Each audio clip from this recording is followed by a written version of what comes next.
साथियों, यदि आप हिंदी माध्यम से प्रतियोगी परीक्षाओं की तैयारी कर रहे हैं, तो घटना चक्र से भली-भांति परिचित होंगे।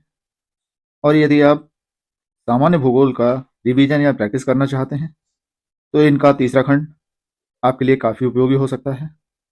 नमस्कार साथियों, स्वागत है आपका इस वीडियो में।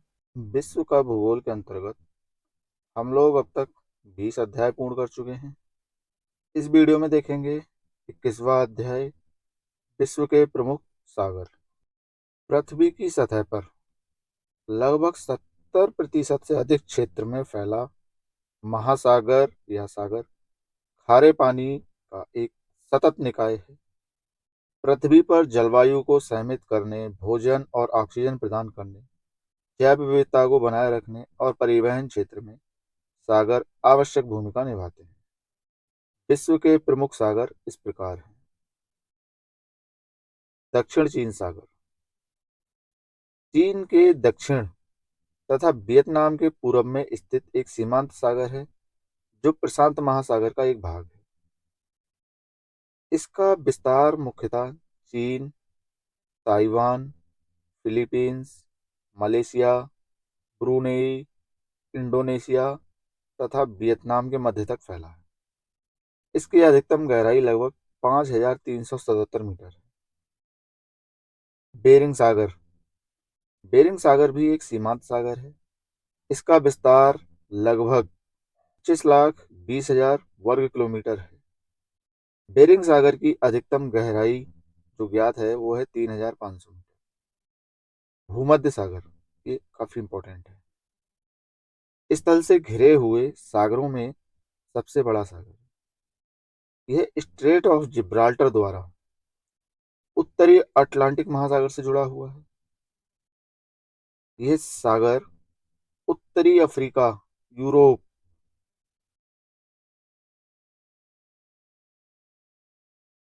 अनातोलिया तथा पश्चिम एशिया यानी मध्य पूर्व के बीच स्थित है। इसकी ज्ञात गहराई 5,267 मीटर है। जापान सागर पश्चिमी प्रशांत महासागर का एक समुद्री अंग है। यह समुद्र जापान के द्वीप समूह, रूस के द्वीप और एशिया महाद्वीप के मुख्य भूभाग के बीच स्थित है। इसकी सर्वाधिक ज्ञात गहराई 3,742 मीटर है। काला सागर एक महाद्वीपीय समुद्र है। यह बास्फोरस जल संधि द्वारा मार्मरा सागर तथा डार्डनेल्स जल संधि द्वारा एजियन सागर अर्थात भूमध्य सागर का ही नाम है ये से संबद्ध है। आप ध्यान रखो, एजियन सागर भूमध्य सागर का भाग हुआ। ये दक्षिण पूर्वी यूरोप, काकेकस और अनातोलिया के प्रायद्वीपीय अर्थात ये तुर्की से घिरा है। ये पश्चिम में बुल्गारिया, रोमानिया, उत्तर पूर्व में रूस, उत्तर में यूक्रेन, पूर्व में जॉर्जिया, दक्षिण में तुर्की के बीच स्थित है। कैस्पियन सागर एक आंतरिक जलीय क्षेत्र अर्थात झील है। यह विश्व की सबसे बड़ी खारे पानी की झील है। नाम है कैस्पियन सागर, नाम में सागर है लेकिन है ये झील। इसका क्षेत्रफल लगभग 3,71,000 वर्ग किलोमीटर है। इसकी सीमाएं रूस, अजरबैजान, ईरान, तुर्कमेनिस्तान एवं कजाकिस्तान से लगी हुई है। अजो सागर पूर्वी यूरोप में स्थित एक छोटा सा सागर है जो लगभग पूरी तरह से जमीन से घिरा हुआ है, लेकिन इसे कर्च जल डमरू मध्य काला सागर से जोड़ता है। अजो सागर के उत्तर में यूक्रेन, पूर्व में रूस और पश्चिम में क्रीमिया प्रायद्वीप स्थित है। अरल सागर मध्य एशिया में स्थित एक प्रमुख झील है। इसके किनारे कजाकिस्तान एवं उज्बेकिस्तान को स्पर्श करते हैं। सारगैसो सागर बहुत इंपॉर्टेंट है। ये सारगैसो उत्तरी अटलांटिक महासागर में स्थित एक जलीय क्षेत्र है। इस यह सागर पश्चिम तथा उत्तर पश्चिम में गल्फ स्ट्रीम, उत्तर में उत्तरी अटलांटिक धारा या प्रवाह, पूर्व में एजोर्स धारा, पूर्व में कनारी धारा, दक्षिण पश्चिम में एंटिलीज धारा तथा दक्षिण में उत्तरी अटलांटिक विषुवतीय धारा से घिरा हुआ है। अब आप ये बताओ, इन्होंने इतनी सीमाएं इसकी बताई, इसमें कहीं कोई स्थल है? सब तरफ समुद्री सीमाएं ही बता दी, यानी ये समुद्र के बीच में समुद्र है। इस क्षेत्र में सारगैसम नाम की वनस्पति शैवाल बहुतायत में पाई जाती है, जिस कारण इसका नाम सारगैसो सागर पड़ा। इनके कहने का मतलब ये है कि जो हमारा उत्तरी अटलांटिक सागर है, उसके चारों ओर जो स्थल हैं, उनके किनारे समुद्री धाराएं चलती हैं। उन समुद्री धाराओं की वजह से पानी मूव करता है, लेकिन बीच का पानी इधर उधर ज्यादा मूव ना करके एक ही जगह पर या तो सर्कुलर मोशन करता है या शांत रहता है। तो वहां पर सारगैसम नाम का एक शैवाल पैदा होता है, इसलिए उस स्थान को सारगैसम सागर कह दिया, या सारगैसो सी। ये ध्यान रखिएगा, सारगैसो सागर कहाँ पर है? तो उत्तरी अटलांटिक में, और यहाँ सारगैसम नाम की शैवाल पाया जाता है। इटली, सिसिली, सार्डिनिया एवं कोर्सिका से टेरहेनियन सागर घिरा है। यह भूमध्य सागर का ही एक भाग है, जो कोर्सिया चैनल, बेनिफेसियो और मैसिना जल संधि द्वारा यहाँ स्थित अन्य सागरों से जुड़ा है। मोरक्को, अल्जीरिया, ट्यूनीशिया, लीबिया एवं मिस्र जैसे अफ्रीकी देशों की सीमा भूमध्य सागर से मिलती है। मध्य पूर्व एशिया के जॉर्डन देश का विस्तार भूमध्य सागर तक नहीं है। सीरिया, लेबनान और इजराइल की भौगोलिक सीमा भूमध्य सागर से मिलती है। टर्की या तुर्कीये, वर्तमान नाम तुर्कीये है, पहले टर्की कहते थे, यूरेशिया में अवस्थित एक देश है, जिसका कुछ भाग दक्षिण पूर्व यूरोप तथा बड़ा भाग पश्चिम एशिया में स्थित है। तुर्की के उत्तर में काला सागर, दक्षिण में भूमध्य सागर तथा पश्चिम में एजियन सागर एवं उत्तर पश्चिम में मरमरा सागर स्थित है। काला सागर व भूमध्य सागर तुर्की की क्रमशः उत्तर व दक्षिण राजनीतिक सीमा का निर्धारण भी करते हैं। तुर्की की सीमाएं 8 देशों से लगी हैं, जो इस प्रकार हैं: उत्तर पश्चिम में बुल्गारिया, पश्चिम में ग्रीस, उत्तर पूर्व में जॉर्जिया, पूर्व में ईरान, अर्मेनिया एवं अजरबैजान, दक्षिण पूर्व में इराक एवं सीरिया। एक बार हम इनका मैप देख लेते हैं। यहाँ मैप में दिए हैं विश्व के प्रमुख सागर। तो महासागर अगर हम देखें, तो ये हुआ हमारा प्रशांत महासागर। अब ये मैप है, अगर इसको राउंड करें तो यही प्रशांत महासागर इस साइड भी आ जाएगा, यानी ये दोनों एक ही हैं। अब ये ऊपर का एरिया उत्तर, नीचे का दक्षिण। ऐसे ही ये है अटलांटिक महासागर, इस एरिया में उत्तरी अटलांटिक, इधर दक्षिणी अटलांटिक। ये रहा हमारा हिंद महासागर, और इस एरिया में आर्कटिक सागर। ये अलास्का का क्षेत्र है, तो यहाँ अलास्का की खाड़ी। ये मैक्सिको का एरिया है, ये मैक्सिको की खाड़ी। यहाँ करेबियन सागर, ये वाली है मैक्सिको की खाड़ी, ये करेबियन सागर है। और जो सार्गेसो सागर इन्होंने यहाँ लिखा है, ये यहाँ बीच में है, सार्गेसो सागर। इसके चारों ओर यहाँ ये समुद्री धाराएं चलती हैं, बीच में सार्गेसो सागर। ये लेब्राडोर सागर, सेंट लॉरेंस की खाड़ी, ये है वेफिन की खाड़ी, इधर ये है बिस्बेक की खाड़ी, ये रहा उत्तरी सागर, यहाँ बाल्टिक सागर, और ये ग्रीनलैंड सागर, ये वेरेंटस सागर, और यहीं पर ये दिया है ओसनिया की खाड़ी, इधर कारा सागर, और ये काला सागर इन्होंने लिखा है, यहाँ है काला सागर। यहीं पे बगल में एड्रियाटिक सागर। ये पूरा है हमारा भूमध्य सागर, ये अफ्रीका के ऊपर, यूरोप के नीचे। यहाँ लाल सागर, सुएज नहर तो जानते होगे, अदन की खाड़ी, अरब सागर, फारस की खाड़ी, यह है फारस की खाड़ी, मृत सागर, यह है हमारा कैस्पियन सागर, ये बंगाल की खाड़ी, हमारे प्यारे भारत के पास, जावा सागर, तिमोर सागर, इधर तस्मान सागर, अराफुरा सागर, फिलीपींस सागर, दक्षिण चीन सागर, पूर्वी चीन सागर, पीत सागर, जापान सागर, ओखोटस्क सागर, बेरिंग सागर, पूर्व साइबेरिया सागर, और ऊपर ये लैपटॉप सागर। इस तरह से इन्होंने मैप में दिखा रखा है। अब यहाँ जो दक्षिण चीन सागर है, यहाँ पर एक बहुत ही महत्वपूर्ण घटना है, जिसको चीन कहता है 9 डैश लाइन। अब 9 डैश लाइन के बारे में मैं यहाँ नहीं बताऊंगा, आप खुद पढ़ो, नहीं तो कभी वो टॉपिक आएगा तब पढ़ाया जाएगा।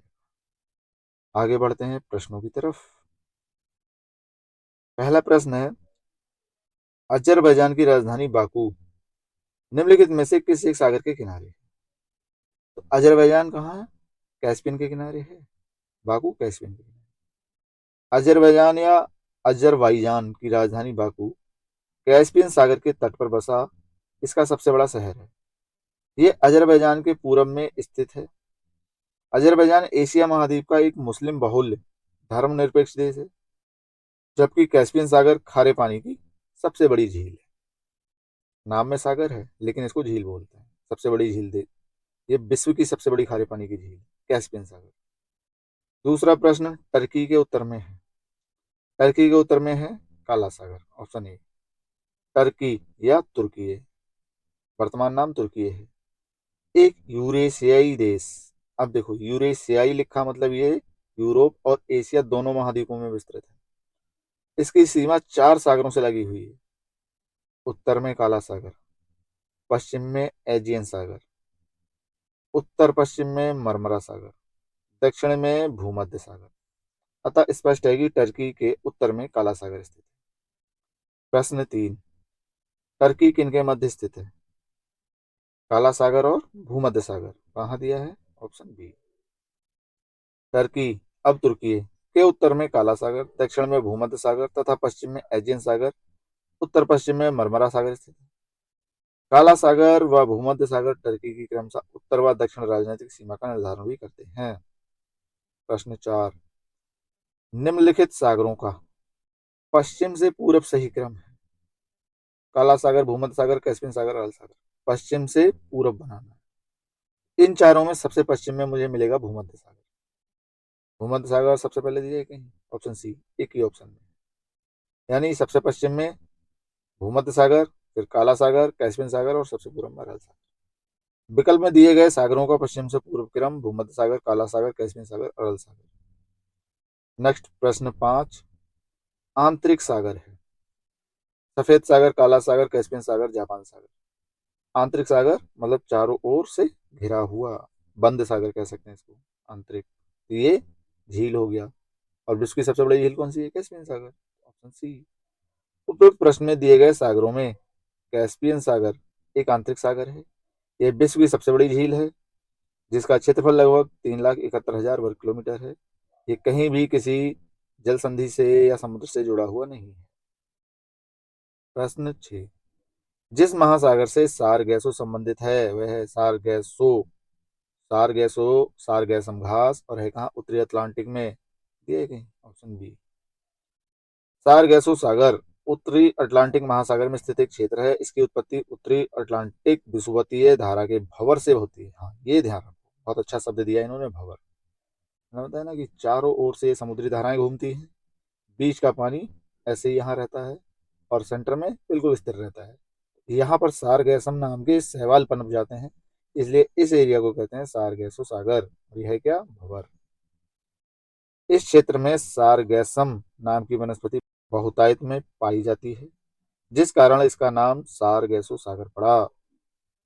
प्रश्न 7, सारगैसो सागर कहाँ स्थित है? ये उत्तरी अटलांटिक, ऑप्शन ए। प्रश्न 8, सारगैसो सागर एक हिस्सा है तो उत्तरी अटलांटिक का था, ऑप्शन सी। प्रश्न 9, सारगैसो समुद्र की विशिष्टता है। अति ठंडा पानी, अति गर्म, अत्यधिक लवणीय, विशिष्ट समुद्री वनस्पति।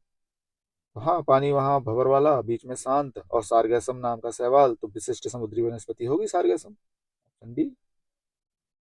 प्रश्न 10, अधोलिखित सागरों में से किसमें तटरेखा नहीं है? तटरेखा नहीं मतलब भूमि को स्पर्श नहीं करता, चारों ओर समुद्र है उसके, ये सारगैसो ही तो है जिसके चारों ओर पानी ही पानी है, ऑप्शन बी। सारगैसो सागर उत्तरी अटलांटिक महासागर में स्थित एक जलीय क्षेत्र है। यह सागर पश्चिम तथा उत्तर पश्चिम में गल्फ स्ट्रीम समुद्री धारा है। उत्तर में उत्तरी अटलांटिक धारा प्रवाह, ये भी समुद्री धारा हो गई। उत्तर पूर्व में एजोर से धारा, ये भी समुद्री धारा है। पूर्व में कनारी धारा, ये भी समुद्री धारा है। दक्षिण पश्चिम में एंटली धारा, ये भी समुद्री धारा है। तथा दक्षिण में उत्तरी अटलांटिक विषुवतीय धारा, ये भी समुद्री धारा। यानी चारों ओर से ये समुद्री धाराओं से घिरा है। इस क्षेत्र में सारगैसम नाम की वनस्पति बहुतायत में पाई जाती है। सारगैसम क्या है? एक शैवाल है, जिस कारण इसका नाम सारगैसो सागर पड़ा। उपरोक्त व्याख्या से स्पष्ट है कि सारगैसो सागर में तटरेखा नहीं है। प्रश्न 11, इटली, सिसिली, सार्डिनिया एवं कोर्सिका से घिरे सागर का नाम है, ये कौन सा था? टेरहनियन सागर, ऑप्शन डी। डिटेल ये दिया। प्रश्न 12, निम्नलिखित में से कौन सा देश युग्म अरल सागर के किनारे? अरल सागर के किनारे क्या था? कजाकिस्तान, उज्बेकिस्तान याद आ रहे हैं? Option A. अरल Sagar Madhya Asia स्थित एक प्रमुख झील है। इसके किनारे कजाकिस्तान, उज्बेकिस्तान को स्पर्श करते हैं। प्रश्न 13, निम्नलिखित में से किस अफ्रीकी देश की सीमा भूमध्य सागर से नहीं मिलती?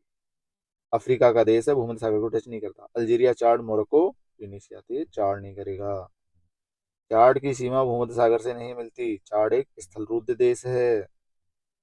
प्रश्न 14, दक्षिण पश्चिमी एशिया का निम्नलिखित में से कौन सा एक देश भूमध्य सागर तक फैला नहीं है? कौन सा नहीं फैला है? Syria, Jordan, Lebanon, Israel. सही आंसर बी, जॉर्डन। मध्य पूर्व एशिया के जॉर्डन देश का विस्तार भूमध्य सागर तक नहीं है। जॉर्डन के दक्षिण और दक्षिण पूर्व में सऊदी अरब, उत्तर पूर्व में इराक, उत्तर में सीरिया और पश्चिम में इजराइल स्थित है। अब इन्होंने यहाँ ये दिया है, फिलिस्तीन, वेस्ट बैंक, इजराइल का कब्जा। यानी यहाँ वेस्ट बैंक पे इजराइल का कब्जा है, इसलिए इन्होंने इजराइल बोला है। फिलिस्तीन को व्यापक मान्यता न मिलने के कारण जॉर्डन की सीमा वेस्ट बैंक को स्पर्श करता है, जबकि सीरिया, लेबनान, इजराइल की भौगोलिक सीमा भूमध्य सागर से मिलती है। नेक्स्ट प्रश्न 15, निम्नलिखित सागरों में से कौन सा गाजा स्ट्रिप के पास स्थित है? गाजा स्ट्रिप ध्यान आ रहा है? भूमध्य सागर, लाल सागर, काला सागर, कैस्पियन सागर, ये है भूमध्य सागर। गाजा स्ट्रिप के पूर्व में भूमध्य सागर, पश्चिम एवं उत्तर में इजराइल, दक्षिण में मिस्र स्थित है। ये फिलिस्तीन के अंतर्गत है, परंतु वास्तविक रूप से यहाँ हमास का शासन है। गाजा स्ट्रिप इजराइल एवं हमास के बीच विवाद का विषय रहा है। अभी नवीनतम इजराइल एवं हमास के बीच युद्ध अक्टूबर 23 में शुरू हुआ। प्रश्न 16, निम्नलिखित में से कौन सा सबसे गहरा सागर? दक्षिण चीन सागर, बेरिंग सागर, भूमध्य सागर, जापान सागर। इनमें चारों में है दक्षिण चीन सागर। विकल्प में दिए गए सागरों की गहराई लगभग में है। दक्षिण चीन सागर 5,377, बेरिंग सागर 3,500, भूमध्य सागर 5,267, जापान सागर 3,742, अर्थात 5,377 मीटर। दक्षिण चीन सागर इनमें सबसे गहरा है। प्रश्न 17, निम्नलिखित युग्मों पर विचार कीजिए। एड्रियाटिक सागर, काला सागर, कैस्पियन सागर, भूमध्य सागर, लाल सागर। इधर सागर से लगा हुआ देश Albania, Croatia, Kazakhstan, Morocco, Syria. उपरोक्त में से कौन से युग्म सही सुमेलित है? सही सुमेलित पूछा है। कैस्पियन सागर, कजाकिस्तान, ये तो सही मैच है, यानी 3 सही है, अर्थात ए और सी नहीं हो सकते, इनमें 3 ही नहीं। लाल सागर सीरिया को टच करता है क्या? नहीं करता, यानी 5 नहीं, यानी ऑप्शन बी। डिटेल नीचे देख लेते हैं। प्रश्नगत देशों में अल्बानिया और क्रोएशिया एड्रियाटिक सागर से, कजाकिस्तान कैस्पियन सागर से तथा मोरक्को और सीरिया भूमध्य सागर से संलग्न है। इस प्रकार सही सुमेलित युग्म 1, 3 और 4 है। प्रश्न 18, निम्नलिखित में से कौन सा देश काला सागर के तट पर स्थित नहीं है? गलत पूछा है। काला सागर के तट पर कौन सा नहीं है? सीरिया नहीं है, ऑप्शन ए। बाकी टर्की, जॉर्जिया, बुल्गारिया है। काला सागर के उत्तर में यूक्रेन, पूर्वोत्तर में रूस, पूर्व में जॉर्जिया, दक्षिण में टर्की अर्थात तुर्की और पश्चिम में बुल्गारिया एवं रोमानिया स्थित है। प्रश्न 9, लाल सागर एक उदाहरण है। लाल सागर कहाँ पर था? लोकेशन ध्यान करो। ये ज्वालामुखी घाटी है, अपरदित घाटी है, अक्षय द्रोणी है, यू आकार की घाटी। ये अक्षय द्रोणी का उदाहरण है। लाल सागर एक अक्षीय द्रोणी का उदाहरण है, जो अफ्रीका एवं अरब के बीच स्थित है। इस क्षेत्र में चुंबकीय विसंगति का निर्धारण किया गया है। लाल सागर के आसपास वर्ष भर उच्च तापमान रहने के कारण रेगिस्तानी जलवायु वाले देश स्थित हैं। इसके किनारे जिद्दा, हेजाज, पोर्ट सुडान, सुएज तथा अकावा आदि नगर स्थित हैं। उत्तरी अफ्रीका तथा यूरोप का एशिया के देशों से सुएज नहर द्वारा संबंध होने के कारण इसकी व्यापारिक महत्ता बहुत बढ़ गई है। प्रश्न 20, भूमध्य सागर निम्नलिखित में से किन देशों की सीमा है? Jordan, Iraq, Lebanon, Syria. तो ये लेबनान और सीरिया को टच करेगा, यानी ऑप्शन सी 3 और 4। भूमध्य सागर अटलांटिक महासागर से जुड़ा हुआ है, जो लगभग पूरी तरह से भूमि से घिरा हुआ है। ये दक्षिण में अफ्रीका महाद्वीप, उत्तर में यूरोप, पूर्व में एशिया महाद्वीप से घिरा है। ये समुद्र जिब्राल्टर जलभू मध्य द्वारा अटलांटिक महासागर, बोस्फोरस जल संधि द्वारा काला सागर, सी ऑफ मरमरा से तथा डार्डनेस संधि द्वारा सी ऑफ मरमरा एजियन सागर व स्वेज नहर द्वारा लाल सागर से जुड़ा हुआ है। भूमध्य सागर की सीमा वाले देश Albania, Algeria, Cyprus, Greece, France, Egypt अर्थात मिस्र, Montenegro, Slovenia, Spain, Syria, Lebanon, Israel, Italy, Libya, Malta, Morocco, Tunisia, तुर्की, क्रोएशिया, बोस्निया एवं हर्जेगोविना और मोनाको। तो भूमध्य सागर बहुत इंपॉर्टेंट है, आप इसको ध्यान से देखिएगा, चारों ओर की स्थिति इसकी। नेक्स्ट, प्रश्न 21, निम्नलिखित में से कौन से देश बाल्टिक सागर के तट पर स्थित नहीं है? लाटविया और पोलैंड, लातविया और रूस, स्वीडन और रूस, स्वीडन और नॉर्वे। उत्तर में इन्होंने स्टार दिया है, तो डिटेल देख लेते हैं। उत्तरी यूरोप में बाल्टिक सागर 9 देशों से घिरा है। इसके तट पर स्थित देश हैं Denmark, Germany, Poland, Lithuania, Latvia, Estonia, रूस, फिनलैंड एवं स्वीडन। अतः स्पष्ट है कि नॉर्वे बाल्टिक सागर के तट पर स्थित नहीं है। चूंकि विकल्प में स्वीडन और नॉर्वे दोनों दिया है, इसलिए कोई भी विकल्प सही नहीं है। नेक्स्ट, प्रश्न 22, निम्नलिखित कथनों पर विचार कीजिए। लाल सागर में किसी भी रूप में बहुत कम वर्षण होता है। हाँ, लाल सागर में वर्षा कम होती है। लाल सागर में नदियों से जल का प्रवेश नहीं है। हाँ, ये भी नहीं है, दोनों सही है, ऑप्शन सी। डिटेल यहाँ दिया है इन्होंने। लाल सागर हिंद महासागर की एक समुद्री प्रवेशिका है, जो अफ्रीका और एशिया के बीच स्थित है। इसका समुद्र से संयोजन दक्षिण में बाबल मंदेब जल संधि और अदन की खाड़ी के मध्य हो। लाल सागर क्षेत्र में किसी भी रूप में बहुत कम वर्षण होता है। हालांकि प्रागैतिहासिक अवशेषों से ये भी संकेत मिलता है कि ऐसे समय भी थे जब यहाँ वर्षा की मात्रा अधिक थी, पहले थी, अब नहीं है। लाल सागर में नदियों से जल का प्रवेश नहीं होता और वर्षा भी अत्यल्प होती है। यहाँ की बाष्पीकरण से होने वाली जल हानि की प्रतिपूर्ति अदन की खाड़ी से बाबल मंदेब की पूर्वी वाहिका के प्रवाह से होती है। लाल सागर विश्व के सबसे खारे जल निकायों में से एक है। इस प्रकार प्रश्नगत दोनों कथन सही है, तो आप ये बाबल मंदेब भी ध्यान रखिएगा, ये भी इंपॉर्टेंट है। इस प्रकार हमारा ये अध्याय यहाँ संपन्न होता है। आशा करते हैं इस वीडियो में दी गई जानकारी आपके लिए काफ़ी उपयोगी साबित होगी। बाकी वीडियो में यहाँ तक बने रहने के लिए बहुत बहुत धन्यवाद।